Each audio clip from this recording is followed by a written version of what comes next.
Welcome, everybody, to probably the shortest of the 4 episodes, since we both need to jump off here shortly. Um, Episode number 4 of the starter episodes for Robert Fregoso, the podcast, Southern California's premier investor, mixer, everything. You've been listening to it. You've made it all the way to part 4. How are you, Robert? I'm doing well, thank you. It's really funny because I keep alternate Facebook profiles because I do marketing on it and wind up in Facebook jail all the time. And I'm literally looking at a photo, and it's Splash Mountain, and it was something that I saw that. Right. And I'm looking at it, and I didn't look up to see that you were tagged in. I'm looking in the photo, and that's Robert in the photo with me. Like, yeah. I can't make out. I was laughing, and it's the one where you're like, you got your silly face and your thumbs up, so on my Facebook it said the camera going down, right? And my daughter's trying to do some kind of weird glasses thing over her face, but it's hilarious because I didn't see it. Yeah, it said on mine. It said that is the first photo that you tagged me in. 2013. Been a long ride. Yeah. The funniest part of that was I didn't scroll up to see that you were tagged in it. I just was looking at the photo of me and my very young daughter at the time, who's now doing Flag Tonight. Your daughter does gymnastics. And I'm like, God, that looks like Robert in the photo. And then I scrolled up. Yeah, that was young Robert.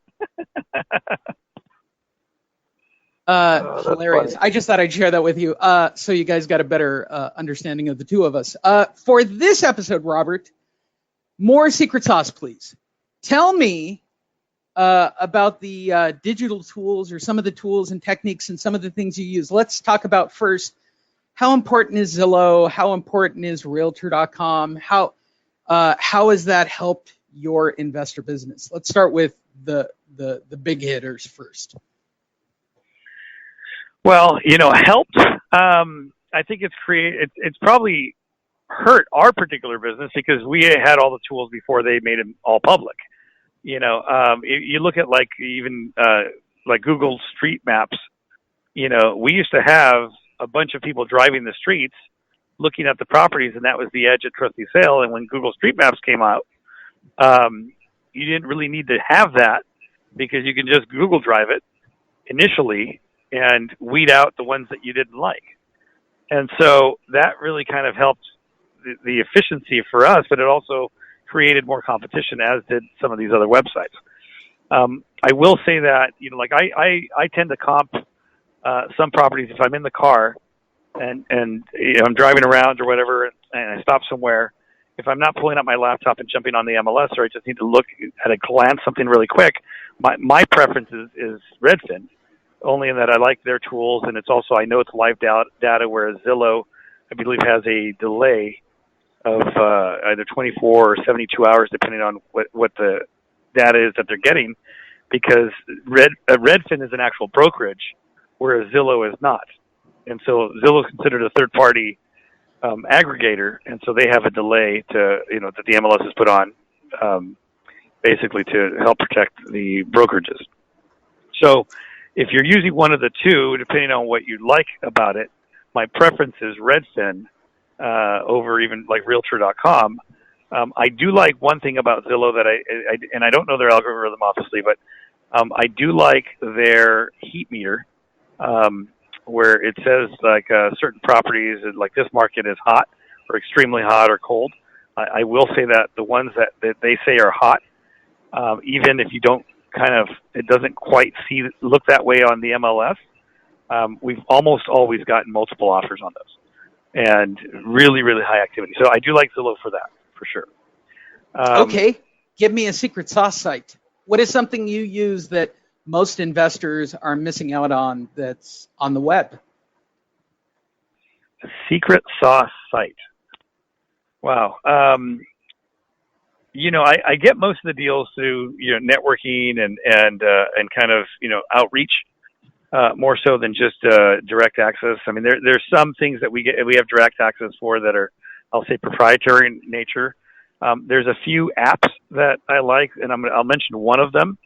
Well, I'll mention two of them. So one is I kind of came across this app, and it was just kind of late night surfing around. It was called Deal Machine. Yeah. So for Deal Machine is interesting in that you can, if you're driving around a neighborhood and you're trying to, like what they call driving for dollars, this follows you around and it tells you the information of the house that you're parked in front of, allows you to take a picture of that house, organize it on the app while you're sitting there in front of them, and then send them a postcard with the picture that you just took.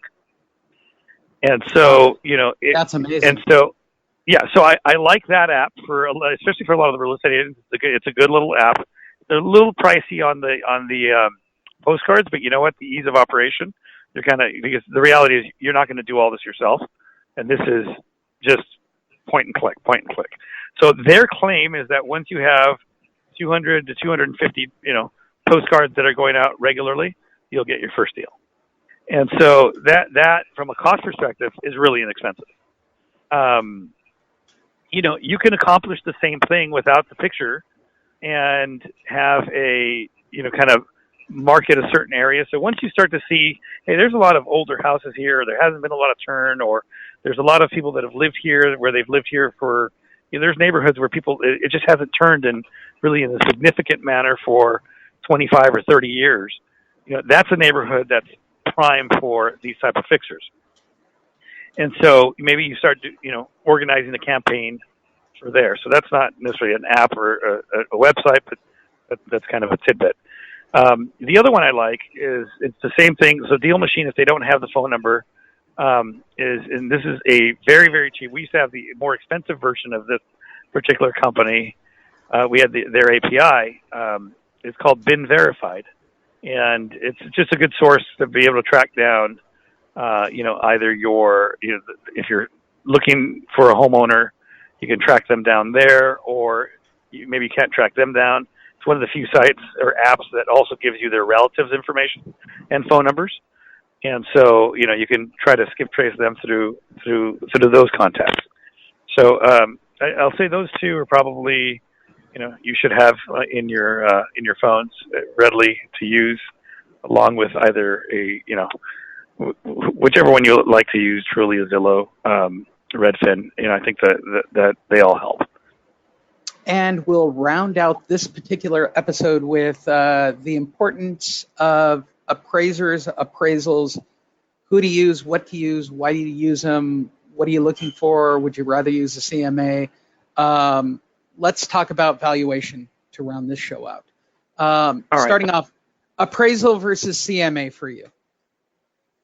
So an appraisal for me and a CMA, they don't do much for me, right? An appraisal, I look at, it's basically it's that appraiser's opinion of value on that particular day, and that same appraisal or same appraiser may have a different opinion of value on that same property on a different day, given their kind of mood.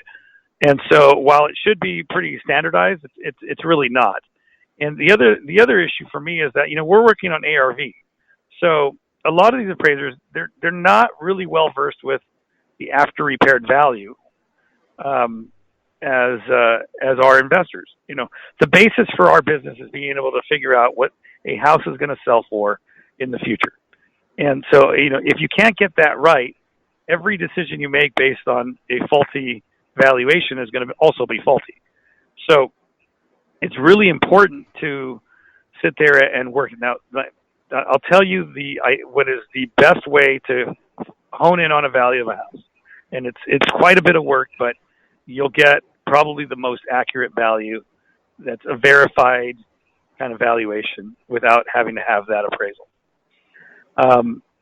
Number one is, obviously you're going to comp it out, and you're going to, rather than do a radius, the first thing you're going to do is really look within the tract of where you're at. So don't cross any large barrier streets, or any streets that really change neighborhoods.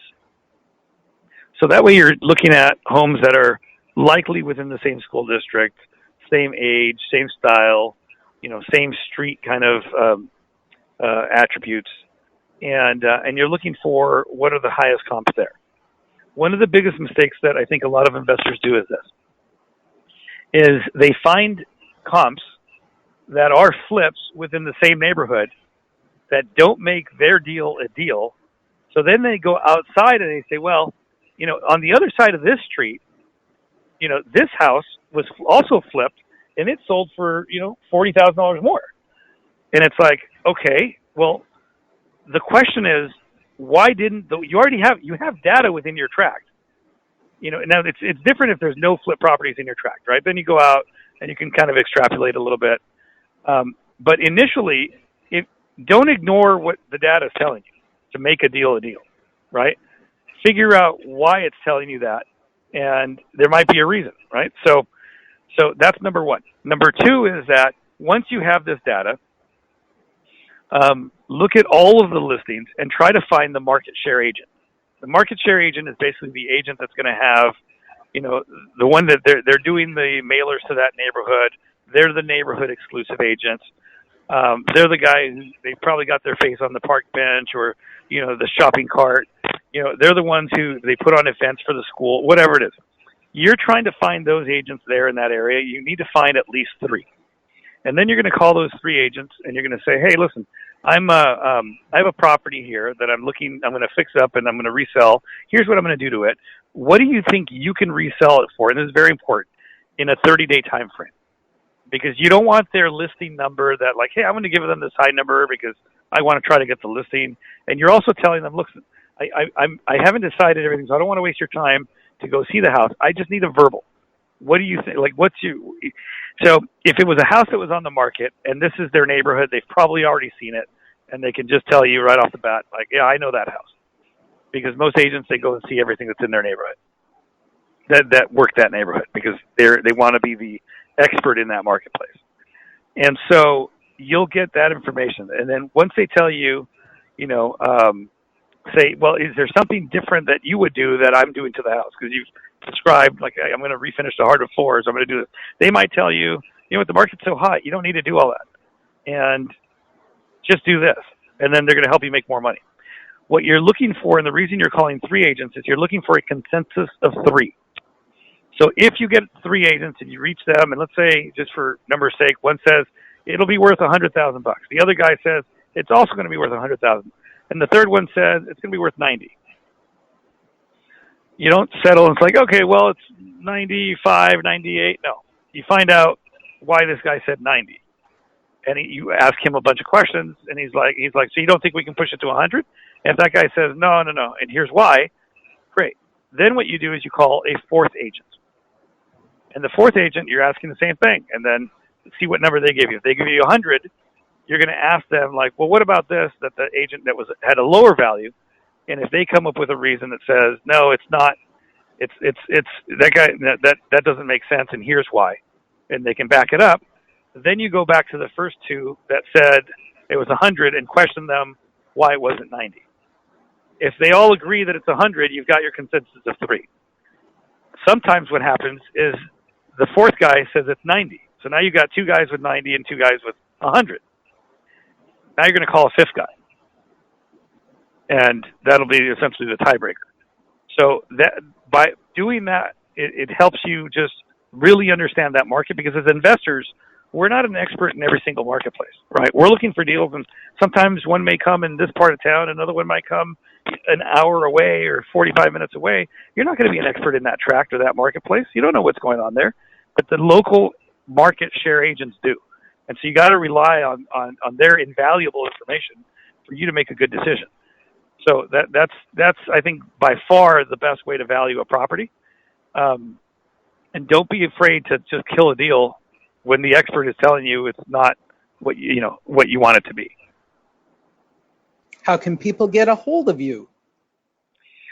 Best way is, I would say, text me, 949-572-4468, 949-572-4468. Secondarily is you can email me, my private email, robertfragoso jr. @gmail.com.